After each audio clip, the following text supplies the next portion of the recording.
Oi, oi, oi, presta atenção aqui comigo. Vem com o Pai Lustosa aqui.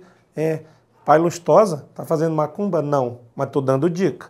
Dica de como tu resolver a tua prova, como tu acertar a questão.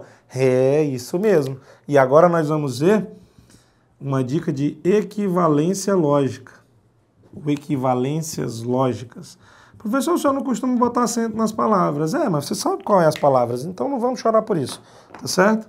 Vamos ver, vamos visualizar, vamos vislumbrar as principais equivalências baseadas nas nossas proposições e nos nossos conectivos. Quando falamos de equivalências lógicas, naturalmente, estamos falando de proposições compostas, não é isso? Compostas pelas mesmas proposições simples e que suas tabelas verdades têm o mesmo resultado.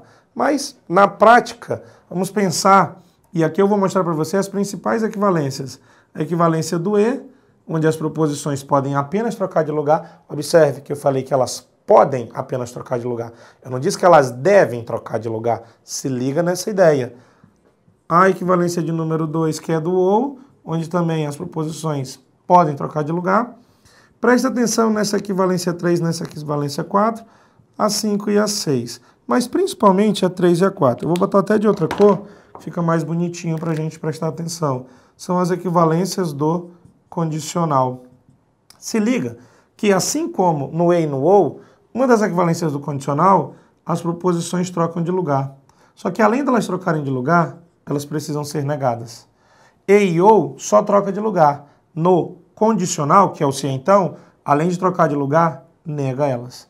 Ainda assim, a regra seria assim, nega e troca, não troca e nega. No final das contas dá no mesmo, tá certo? Troca de lugar e nega, isso é o que importa. E o grande problema é que esse condicional tem uma outra equivalência, uma equivalência com o OU, tá certo? Ele não faz a equivalência só do condicional para o condicional, ele também faz a equivalência do condicional para o OU. E aí, presta atenção, nega o antecedente, lembrando que antes do conectivo condicional nós temos o antecedente e depois nós temos o consequente, então nega o antecedente ou mantém o consequente. Essa é a ideia, tá certo? Presta atenção que essas duas regras, na maioria das vezes, são as mais cobradas em prova. Na maioria das vezes são as mais cobradas em provas, é isso mesmo, tá?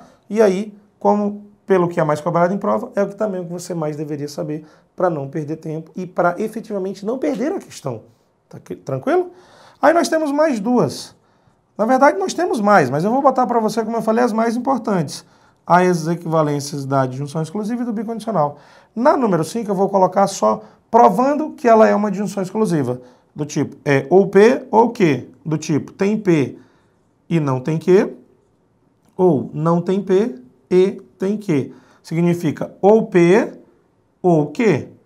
Tem P e não tem Q. Ou não tem P e tem o Q. Até botar um Q mais bonitinho aqui, né, mais melhorado. Então essa equivalência é bem interessante, bem importante. Cai muito nas provas ultimamente, tá? Então se liga aí. E a equivalência do bicondicional, que prova que ele é bicondicional. Ou seja, é condicional para os dois lados. De P para Q e de Q para P. Ó. Observe que é bicondicional.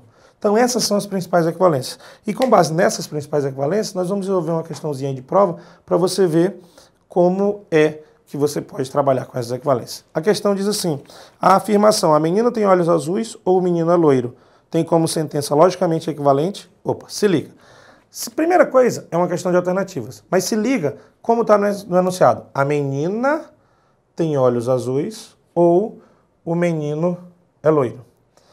Preste atenção no conectivo. O conectivo é um ou. Volte na tabela de equivalência aqui. Para o ou, nós temos essa possibilidade, ou nós temos esta possibilidade aqui, ó. A quarta equivalência lógica, que é do condicional com o ou. Agora se liga, se é equivalência, é igualdade. Se é igualdade, vale para um lado como para o outro. Vale para um lado como para o outro. Agora volta na questão. Agora olha as alternativas.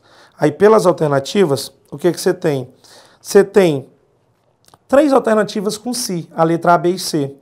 E a letra D você tem que não é verdade, que se, e a letra E não é verdade, que se. Mas pera lá, não é verdade, eu estaria vislumbrando negação, mas o professor não falou negação.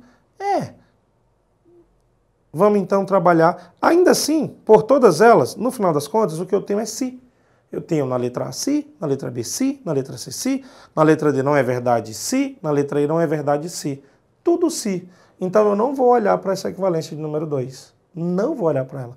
Eu vou olhar para a equivalência de número 4. Equivalência do ou para o se. E agora eu vou falar para você uma coisa que me ajuda muito. Eu vou ler a regra, mas eu não vou ler a regra com os olhos. Eu vou ler a regra com o ouvido. Presta atenção. De condicional para ou, nego o antecedente ou mantenho o consequente. Só que a minha proposição já está com ou, mas eu também vou seguir a regra. De condicional para ou, nega o antecedente ou mantém o consequente. Agora lê isso aqui. Agora ler de volta, né? Traduz. Se é condicional é se. Se a menina não tem olhos azuis, então o menino é loiro. Então, se a menina não tem olhos azuis, então o menino é loiro. E onde está essa informação? Se eu não estiver enganado, essa informação está na alternativa da letra C. Se você olhar aí, se a menina não tem olhos azuis, então o menino é loiro. Presta atenção, é só ler. Pera lá. É só ler a regra. Lê a regra. Nega o antecedente ou mantém o consequente. De condicional para ou, nega o antecedente ou mantém o consequente. Se você leu a regra, naturalmente você acerta a questão. Tá? E uma boa dica, quando você está trabalhando com questões de múltipla escolha, é olhar as alternativas. Porque de pronto você já elimina algumas. No caso aqui, eu eliminaria facilmente as letras D e E, porque ele pediu uma equivalência, mas ele falou que não é verdade. E não é verdade dá a ideia de negação. Ainda que, e por próximas dicas, você vai ver a questão das negações das proposições. Fique tranquilo.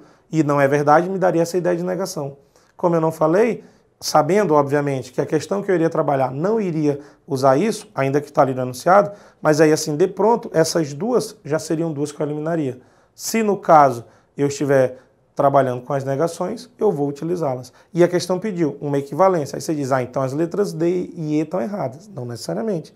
As negações de proposições compostas também são equivalências. É que, assim, equivalência é um título grande. E negação de proposição composta é um subtítulo dentro do título das equivalências.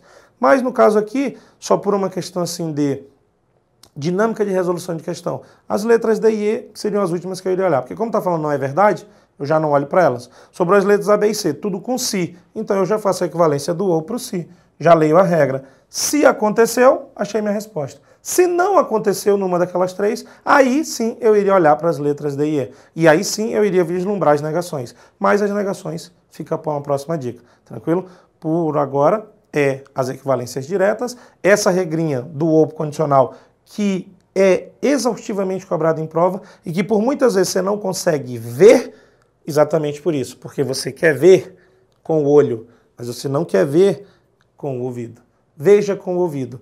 De condicional para ou, nega o antecedente ou mantém o consequente. Se você faz a regra, se você ler a regra, você resolve a questão. Aí é só procurar a resposta correta e mandar ver rumo à sua aprovação.